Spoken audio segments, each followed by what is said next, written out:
성경 봉독하겠습니다. 다니엘서 6장 16절입니다. 23절까지 제가 봉독하도록 하겠습니다. 다니엘서 6장 16절부터 23절까지 제가 봉독합니다. 이에 왕이 명령하매 다니엘을 끌어다가 사자굴에 던져 넣은지라. 왕이 다니엘에게 이르되 네가 항상 섬기는 너의 하나님이 너를 구원하시리라 하니라. 이에 돌을 굴려다가 굴 어기를 막음에 왕이 그의 도장과 귀족들의 도장으로 봉하였으니 이는 다니엘에 대한 조치를 고치지 못하게 하려 함이었더라. 왕이 궁에 돌아가서는 밤이 새도록 금식하고 그 앞에 오락을 그치고 잠자기를 마다하니라. 이튿날에 왕이 새벽에 일어나 급히 사자굴로 가서 다니엘이 든 굴에 가까이 이르러서 슬피 소리질러 다니엘에게 묻되 살아계시는 하나님의 종 다니엘아, 네가 항상 섬기는 네 하나님이 사자들에게서 능히 너를 구원하셨느니라 하니라. 다니엘이 왕에게 아뢰되 왕이여, 원하건대 왕은 만수무강하옵소서. 나의 하나님이 이미 그의 천사를 보내어 사자들의 입을 봉하셨으므로 사자들이 나를 상해하지 못하였사오니 이는 나의 무죄함이 그 앞에 명백함이오며 또 왕이여, 나는 왕에게도 해를 끼치지 아니하였나이다 하니라. 왕이 심히 기뻐서 명하여 다니엘을 굴에서 올리라 하매 그들이 다니엘을 굴에서 올린즉 그의 몸이 조금도 상하지 아니하였으니 이는 그가 자기 하나님을 믿음이었더라. 아멘. 한 번 더 하겠습니다. 함께 예배하게 돼서 행복합니다.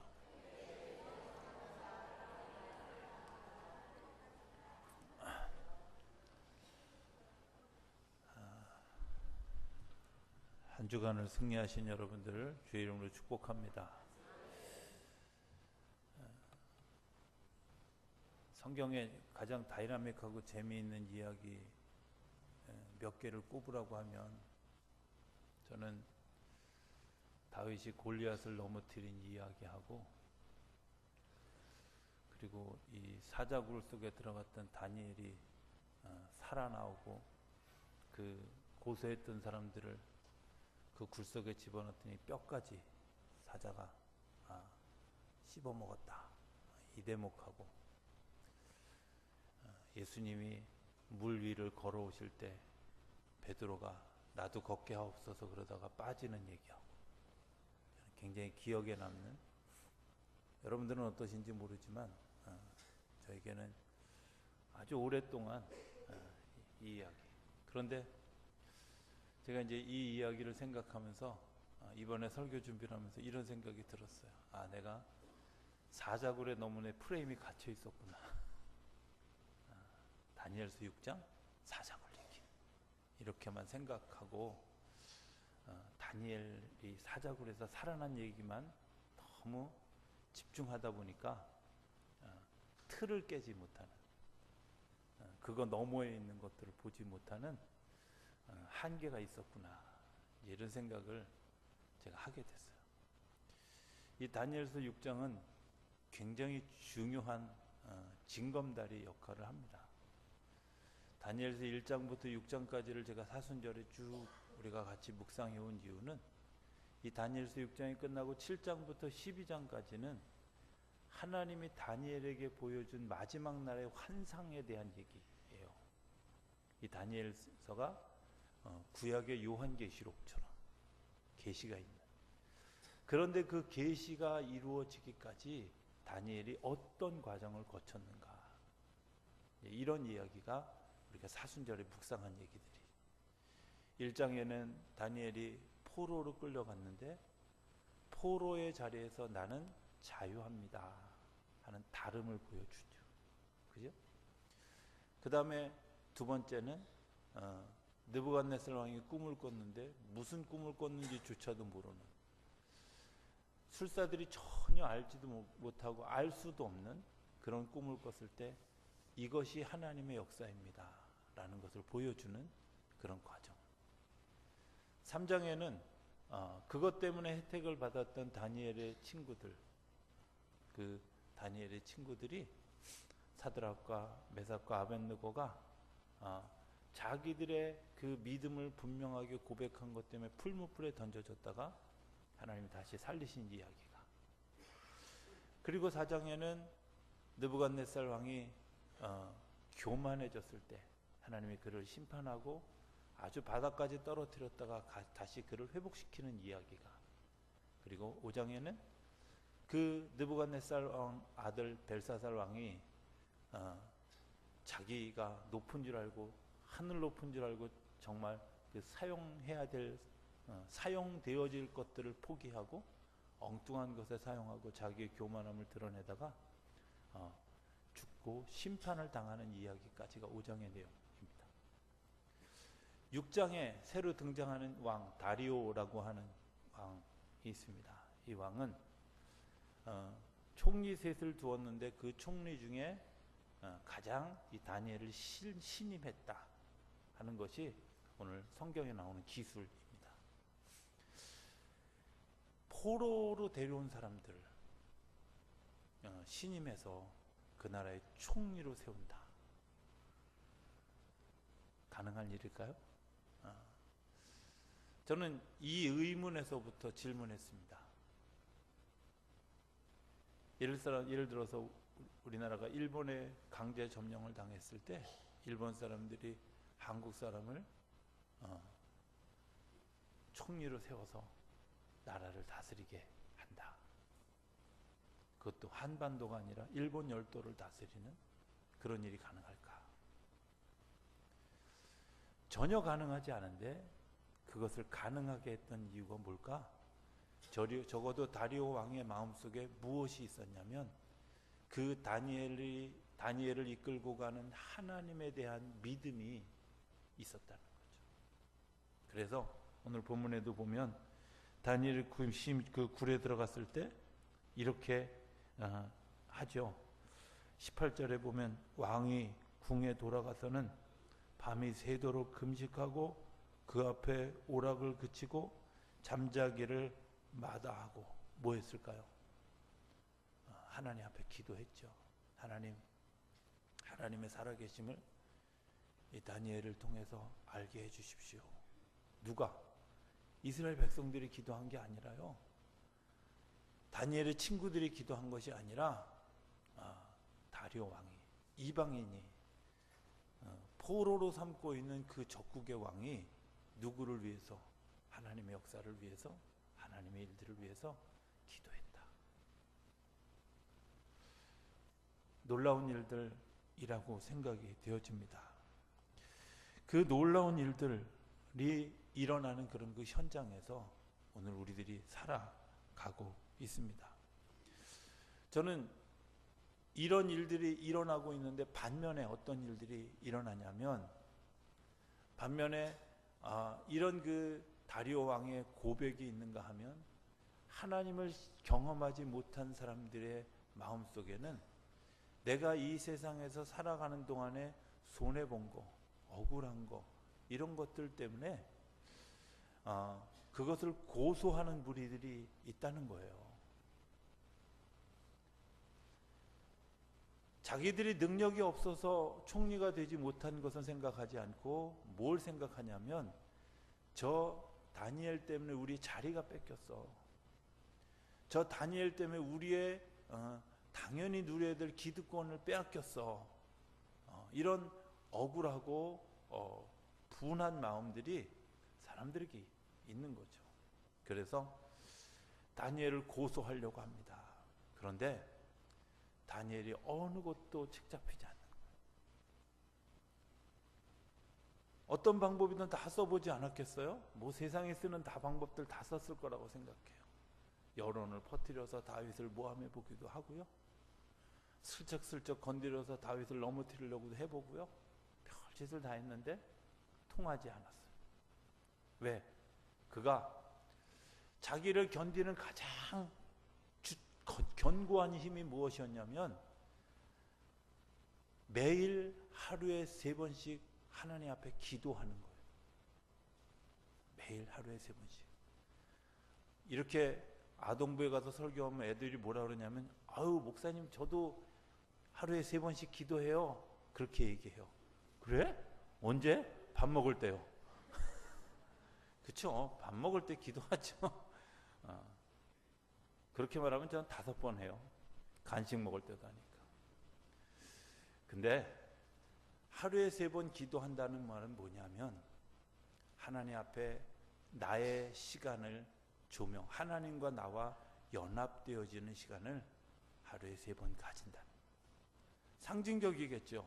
내가 기도의 시간을 정해놓았다라는 상징이기도 하고요. 하나님과 내가 통로가 끊어지지 않았다는 상징이기도 하고요. 마치 내가 3끼 밥을 먹는 것처럼 영적 양식도 3끼를 먹었다고 하는 그런 의미이기도 할 거라고 생각이 되어집니다. 어찌됐든 간에 그를 견고하게 지켰던 힘은 뭐였을까? 하루에 3번 하나님 앞에 기도하는 시간인데, 흠을 잡다 못 잡으니까 이제 그 하루에 3번 기도하는 그 기도의 시간을 고소할 작정을 가지고 교묘한 계획을 세웁니다. 그리고 한시적으로 다른 신에게 기도하면 안 되는 법을 만들어서 공포하죠. 그런데 성경을 보면 다니엘이 그 사실을 알고도 자기 자리에 가서 기도해요. 야, 걸렸죠. 그죠? 저는 그 대목에서 그런 생각을 합니다. 만약에 그런 법이 전파되고 총리가 뭘 몰랐겠어요. 그 의도가 뭔지, 그들이 무슨 생각을 하고 있는지, 어쩌면 총리로서 자기의 발언권을 이용해서 막을 수도 있었을지도 모르는데, 어쨌든 그런 그 모든 계략이 다 움직여지고 있는데도 불구하고 다니엘이 굴하지 않고, 그리고 그 현장에 가서 기도하고 걸리는 거예요.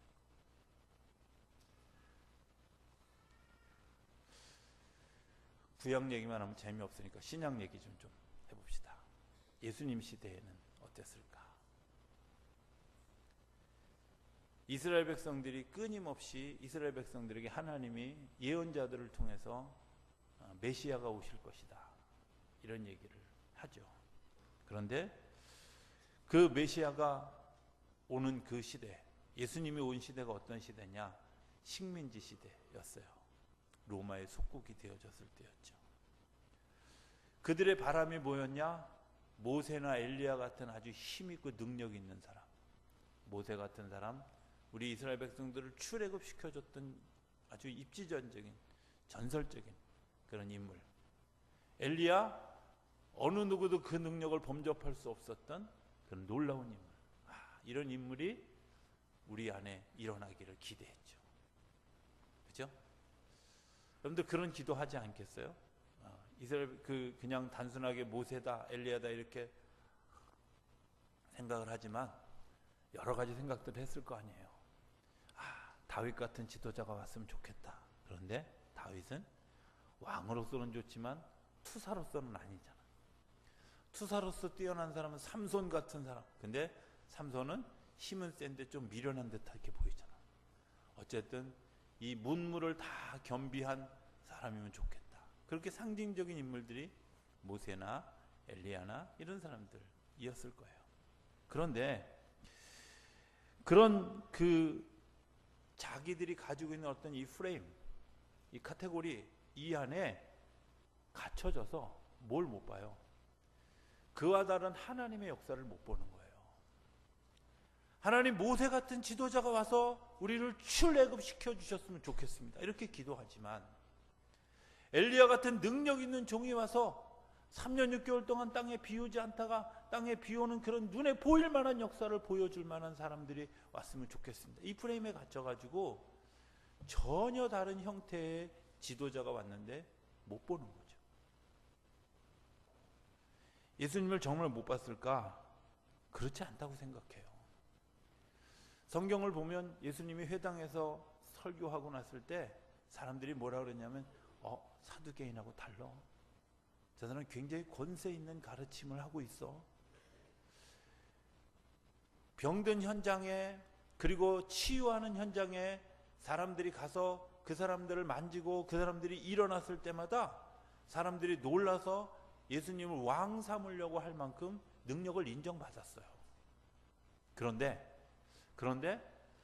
그것이 오히려 예수님을 받아들이지 못해요. 너무 커서, 너무 대단해서, 너무 웅장해서, 그리고 너무 단순해서 받아들일 수가 없는 거예요. 저분이 분명히 하늘로서 온 분 같기는 한데 내가 이해할 수 없는 거예요. 저분이 굉장한 사람이긴 한데 내가 받아들일 수가 없는 거예요. 그래서 사람들이 그 다음에 하는 일들이 뭐냐면 죄목을 찾기 시작하는 거죠. 먼저 사두개인들, 바리새인들이 계속해서 그 사람에게서 죄를 찾으려고 여러 가지 질문을 하고 찔러보기도 하고 별짓을 다 했었는데 안 통하잖아요. 그래서 한 일이 뭐냐? 죄목을 갖다 붙인 거죠. 그들에게 있어서 가장 큰 죄목이 뭘까? 예수님이 걸렸던 가장 큰 죄목은 안식일에 일하시는, 안식일에 병 고치는. 자, 이런 질문을 제가 해봤습니다. 안식일에 병 고치면 사형인가요?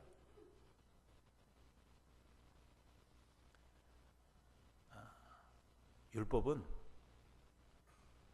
지켜야 됩니다 라는 법이지, 이것을 안 지키면 어떤 벌을 가하겠습니다 라는 형법 조항이 아니에요. 그들에게는 안식일에 병을 고치는 사건이 빌미가 됐지만 그것이 예수님이 죽을 만한 죄는 아니었어요. 그런데 그들의 모티브는 뭐였냐? 안식일에 예수님이 병을 고쳤다는 거예요. 그보다 조금 더 나아간 모티브는 뭐예요? 이분을 우리가 수용할 수 없는 거예요. 오늘 우리 시대에도 이런 일들이 일어나죠. 예수를 믿어야 된다고 하는 사실, 예수 믿는다고 하는 사실, 어떻게 생각하면 너무 단순한 것 같아. 그리고 너무 크고 놀라워. 예수님의 사랑이 너무 크고 놀라워서 받아들일 수가 없어. 이해할 수가 없어. 내가 내 사랑이라고 하는 프레임에 갇혀가지고 하나님이 나를 얼마나 사랑하시는지, 얼마나 나를 은혜를 베푸시는지, 이걸 받아들일 수가 없어. 받아들일 수가 없으니까 하나님의 사랑을 낮은 것으로 치부해가고 없는 것으로 치부해가고, 그리고 그것 때문에 하나님의 역사를 경험하지 못하는 일들을 겪는 거예요. 우리가 지난 6주간 동안에 5주간 동안에 지성에서 영성으로라는 책을 읽도록, 하필이면 비싼 책, 그동안은 10,000원 이하의 책들을 하다가 16,000원짜리 책을 권한 이유는 정말 중요하기 때문에 저는 그렇다고 생각해요. 그 이어령이라고 하는 그분이 예수를 믿게 된 배경에는 당신이 사랑하는 딸 이미나 목사라고 하는 딸 때문이에요. 그분이 목사가 되려고 된 분이 아니라 사실은 미국으로 이민 가서 살면서 국제 변호사였어요. 그분이 이런 얘기를 해요. 간증을 자기는 간증이라고 얘기하는 것을 싫어한다. 내 직업이 뭐냐? 변호사다. 그런데 법정에서 사람들이 증언을 하지 않느냐. 내가 되어진 사실을 증언하는. 근데 그 증언은 없는 얘기를 한다든지 또 잘못된 얘기를 한다든지 그러면 위증의 벌을 받게 돼 있어요. 뭘 해야 되냐면 내가 보고 들은 것만 얘기해요. 당신이 말하는 간증은 나는 마치 법정에서 그것을 증거하는 증인들처럼 내가 보고 들은 것만 이야기하는 것이 간증이다. 내가 경험한 것만. 굉장히 단순하고 당연한 얘기인데 이해할 수 없는. 특별히 현대교회에서 이루어지는 여러 간증들 가운데 보면 내가 보고 들은 것뿐만 아니라 상상력과, 때로는 문장을 잘 연결하기 위해서 조금 꾸미는 꾸밈과, 이런 것들이 그 속에 들어있는 것들을 보면 간증이라고 하는 것이 좀 퇴색되어진 것 같다, 이런 생각을 하게 되죠. 여러분들, 이 증명한다, 증인이 된다는 것은 누구나 받아들일 수 있는 처방이나 또 수학 공식 같은 이런 것들이 아니라는 거예요. 내가 예수를 보았고, 내가 예수를 들었고, 내가 예수를 경험했고, 여러분들 그 얘기하는 겁니다. 오늘 본문에 나오는 다니엘도, 다리오 왕도, 그리고 예수 시대의 예수님의 제자들도, 그리고 오늘 이 시대를 살아가는 우리들도 뭘 얘기해야 되냐면, 내가 보고 들은 그 예수, 내가 경험한 예수, 그 경험한 예수를 가지고 말을 하고 내 삶을 살아가고 내 삶을 바치는 거죠. 그런데 오늘날 많은 사람들이 뭘로? 머리에 가득 차 있어서 그것을 받아들였어요. 그 이민아 목사의 이야기 가운데 이런 이야기가 있습니다. 첫째 아들이 일찍 죽었어요. 그 아들을 살리려고 막 발버둥을 치고 그러면서 예수를 아는 계기가 되어졌는데, 그 아들이 죽고 난 다음에 이 변호사 시절에 이분이 한 일이 뭐였냐면, 아프리카에 또 미국에 살아가는 할렘가에 살아가는 그런 그 이제 버려진 청소년들을 돌보는 일을 했어요. 근데 그 이민아 목사의 이야기 가운데, 이거 다 지성에서 영성으로 나오는 책에 나오는 얘기입니다. 여러분들 표정을 보니까 한 분도 안 읽은 표정으로 지금 이런 표정으로 보고 있는데, 꼭 좀 읽어주세요. 자, 그 할렘가에 가서 그 아이들을 보는데, 내가 예전에는 우리 아들 그리고 남의 아들 이렇게 생각했는데, 자기 아들이 죽고 그 아이들에게 다가갔는데 보니까 우리 아들과 남의 아들이라고 하는 경계가 무너진 것을 발견했다는 거예요. 그 이민아 목사가 말하는 부활이 뭐라고 얘기하냐면, 그 할렘가에서 쓰러져가는 그 아이들 속에서 아들 유진이의 얼굴이 보이는 것이 부활이다. 그들이 다 죽어가고 다 무너져가고 다 무너져가는 그 삶 속에 내가 그들과 다가가서 정말 내 아들처럼, 내 아이처럼 그들을 돌보고 그 아이들을 사랑하고 그들을 격려했더니 그들이 세워지는 그들의 모습이 유진이의 부활이다, 이렇게 이해했다는 거예요. 이전에 내가 알고 있는 지식은, 내가 알고 있는 사랑은 어떤 사랑이었냐? 내 아이는 특별히 더, 남의 아이는 적당히, 이랬는데 영역이 프레임이 넓어졌어요. 제가 그 책을 읽으면서 정말, 제가 2007년에 처음 그 책을 나왔을 때 그 책 읽으면서 얼마나 많이 울었는지 제가 그랬거든요. 우리 아이는 이쁘고 다른 집 아이는 가끔 때려줘도 되고, 정말 우리 아이와 다른 아이들을 구분하는, 그래서 부활의 역사를 보지 못하고 그냥 죽음이라고 하는 카테고리에 갇혀서 신앙생활을 하고 있었던 그런 삶의 모습을 보고,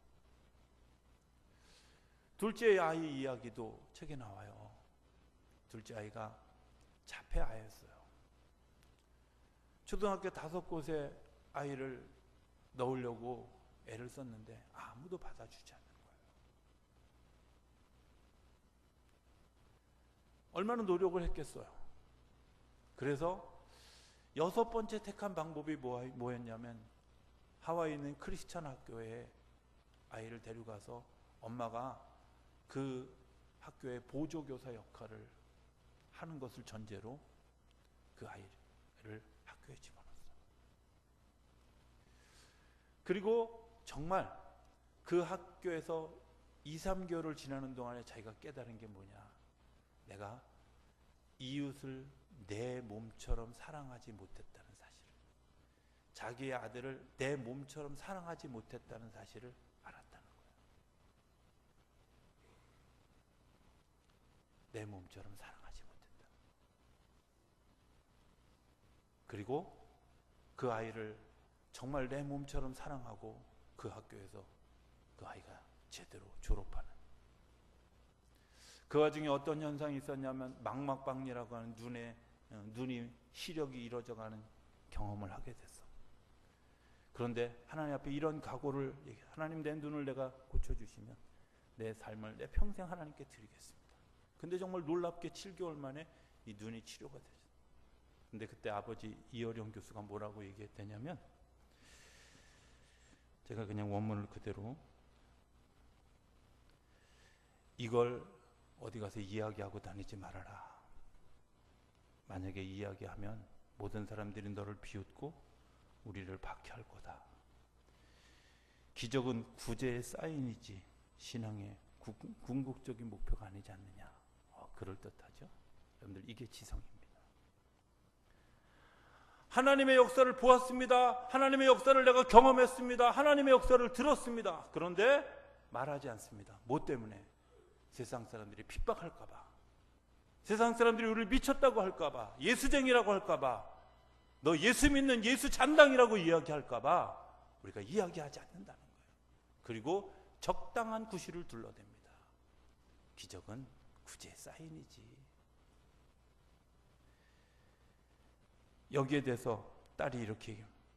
기적은 상징이 아니라 실제이지만 하나님이 자신의 존재를 알리는 신호라고 저는 믿습니다.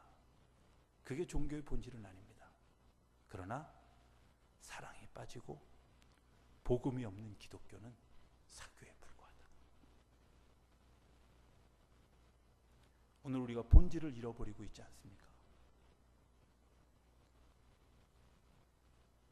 세상에 말하는 지성인들이 말하는 기적 같지 않은 기적을 마치 기적이 종교의 본질인 것처럼 이야기하는 그것을 그대로 받아들이고, 사랑 같지 않은 사랑을 이야기하는 그것을 마저 그게 사랑이야 이렇게 이해하면서 사랑을 아주 값싼 대가로 내어버리는 그런 일들을 우리가 하고 있지 않느냐고 하는 겁니다. 죽음이라고 하는 카테고리를 어떻게 넘어갈 수 있을까? 주님의 사랑을 이해하면, 주님이 나를 사랑하신다고 하는 사실을 이해하면 넘어갈 수 있습니다. 죽음을 어떤 두려워하는 사람이 이기는 것이 아니라 죽음을 향해서 극복해가는 사람이 이기는 겁니다. 죽음을 향해서 달려가. 오늘 예수님이 예루살렘에 입성한 종료주일입니다. 전 성경을 보면서 오늘 새벽에도 그 본문이었는데요. 본문 첫 구절에 이렇게 말씀을 마치신 후에 예수님이 앞장서서 예수님의 그동안의 지도력은 어떤 지도력이었냐? 뒤에서 밀어주는 지도력도 아니고 앞에서 나를 따르라는 지도력도 아니었어요. 그냥 가운데서 그들과 더불어서 그들과 삶을 살면서 그들을 세워가는 그냥 중간에 서 있는 분이었어요. 그런데 성경에 유독이 앞장서 있는 자리에 있어요. 그 앞장선 자리가 뭐냐? 박해가 있는 자리, 죽음이 있는 자리, 고통이 있는 자리, 정말 가지 말아야 될 자리를 갈 때 예수님은 늘 앞장서셨어요. 예수님을 따른다고 하는 것 무엇일까? 도덕적인 겁니까? 저는 도덕적으로 만약에 내가 예수님을 따른다고 하면 예수님을 닮을 자신이 없습니다. 예수님의 삶을 내가 닮을 자신이 없습니다. 그런데 예수님의 삶을 닮을 자신이 없기 때문에 주님께서 우리를 구원하시기 위해서 십자가에서 죽으신 겁니다. 아무것도 할 수 없는 나, 무력한 나, 아무것도 감당할 수 없는 나를 위해서 주님께서 십자가에 죽으신 겁니다. 앞장서서 가셔서, 앞장서서 달려가셔서. 오늘 성경의 이야기도 그렇지 않습니까? 순순하게 다니엘이 사자굴에 들어갑니다. 모함입니다. 저들의 계략입니다. 왕이여 아시지 않습니까? 얘기하지 않습니다. 왕도 얘기합니다. 당신들의 계략이 나쁘다, 당신들이 잘못됐다 이야기하지 않습니다. 그리고 왕이 스스로 사자굴에 왕의 봉인을 붙입니다. 그리고 하는 일이 뭐예요? 그가 그 밤을 지새우면서 금식하면서 오락을 끊고 정말 그 밤에 밤을 지새우면서 하나님 앞에 다니엘을 위해서 기도하는 거죠. 저는 죽음을 이겨가는 두 사람의 모습을 성경 가운데서 봅니다. 사자굴에 들어가서 사자들과 싸우는 다니엘과 그리고 그 영적 싸움을 위해서 기도하고 지원하는 다리오 왕과 이런 일들이 연합되어져서 일어난 결과가 성경은 이렇게 얘기해. 22절에 하나님의 천사들을 보내서 사자들의 입을 봉인해 주었다. 죽음은 두려워할 대상이 아니라 언젠가 우리가 넘어가야 될 대상입니다. 그 넘어가는 길은 어떻게 가야 되냐? 내가 가지고 있는 지성으로 되는 것이 아니라 하나님이 주시는 영적인 힘으로 되는 겁니다. 내가 가지고 있는 지식으로 되는 것이 아니라 내가 그 영의 인도하심을 따라 순종하며 가는 사람이 얻는 열매입니다. 오늘날 수많은 교회들이, 오늘날 수많은 크리스찬들이 정말 미안하게도 지성으로, 머리로 그리스도를 이해하려고 합니다. 논리를 이야기합니다. 성경 논리적이지 않습니다. 보편성을 얘기합니다. 보편적이지 않습니다. 죽음에서 부활하신 분 세상에서 딱 한 사람밖에 없습니다. 그 한 번의 예외적인 사건을 믿는다고 하는 것, 그것 때문에 우리가 구원을 받는다고 하는 사실을 우리가 믿음으로 받아들이는 것은 지식으로가 아니라 내 심장으로, 내 삶으로, 내 거룩함으로 받아들일 수밖에 없는 사건입니다. 예수님이 그 사건을 위해서 당신이 몸소 십자가를 지시러 걸어가는 것.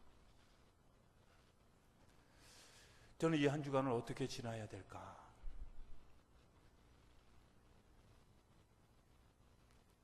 예수님이 완벽한 성전을 짓기 위해서 십자가의 그 짐을 지시는데, 나는 그 완벽한 성전, 죽음이 무너뜨릴 수 없는 영원한 성전을 위해서 내가 무엇을 할 수 있을까? 저는 여러분들이 좀 고민했으면 좋겠습니다. 적어도 예수님처럼 앞장서서 예루살렘으로 들어가는 결단이, 아니면 정말 내가 주변에 불합리한 것들이 너무 많이 있음에도 불구하고 사자굴에 들어가는 용기가, 그것도 아니라면 하나님, 이 일들을 위해서 내가 오락을 끊고 금식하며 밤을 지새우며 하나님 앞에 내 지성에 머물러 있는 이 프레임을 깨트리고 영성으로, 내가 유한한 세상에 머물러 있는 이 프레임을 깨트리고 영원한 세상으로 바뀌어져가는 삶의 길을 열어주십시오. 기도해야 되지 않을까, 이런 생각을 하게 됩니다. 저는 이 고난주간을 지나면서 우리가 그런 모습이 되었으면 좋겠습니다. 그래서 정말 영원한 성전이 회복되어지는 부활주일, 그리고 하나님께서 주시는 또 다른 기쁨을 누리는 그런 은혜가 저와 여러분들 가운데 일어나게 되길 바랍니다. 지성에서 영성으로 나오는 중에 세례를 받기 직전에 이어령 교수의 고백을 써놓은 글들을 그냥 제가 읽고 설교를 마치려고 합니다. 이렇게 기도합니다. 이제는 거짓말하지 말고 자신만이라도 설득할 수 있는 믿음을 내려 주소서. 믿음은 제가 하는 것이고 구하는 것도 제가 하는 일인 줄을 압니다. 그러나 두드리지 않아도 문을 열어주시고 구하지 않고 도망쳐도 길을 막아 제게 영생을 주셨습니다. 저의 기도는 한없이 서툽니다. 거짓말할 때는 뱀의 혀로 이야기하는 달변이지만 진실을 말할 때는 어눌한 것이 인간입니다. 이제는 진실을 말할 때 거리낌 없이 웅변으로 말하게 하시고 거짓을 말할 때는 내 입을 봉하소서. 그가 세례받기 직전에 드렸던 기도를 책에 써놓은 이야기입니다. 저는 이 한 주간 정말 예수님의 고난과 함께 한 것 때문에 부활의 아침을 받는, 부활의 능력을 힘입는 그런 이 한 주간이 우리 가운데 일어나고 정말 부활주일이 축제가 되는 그런 귀한 역사가 저 여러분 가운데 일어나게 되기를 주의 이름으로 축복합니다. 기도하겠습니다. 저희들을 사랑하시는 아버지 하나님, 주님이 걸어가신 그 길, 예루살렘으로 걸어갔던 그 길, 저희가 저희 머리로는 이해할 수 없고 지식으로는 이해할 수 없지만 주님께서 이 세상의 프레임을 깨고 이곳에 오신 것처럼 저희의 생각과 저희의 지성을 깨뜨리고 주님 앞에 주님의 영적인 세계를 바라보며 나아갈 수 있는 저희들의 마음을 열어 주시옵소서. 그래서 이 한 주간 그 주님을 깊이 만나고 주님께서 저희를 새롭게 하시는, 저희를 새롭게 세우시는 경험을 하는 이 한 주간이 되도록 우리 모두를 인도하여 주시옵소서. 예수님의 이름으로 기도드립니다. 아멘.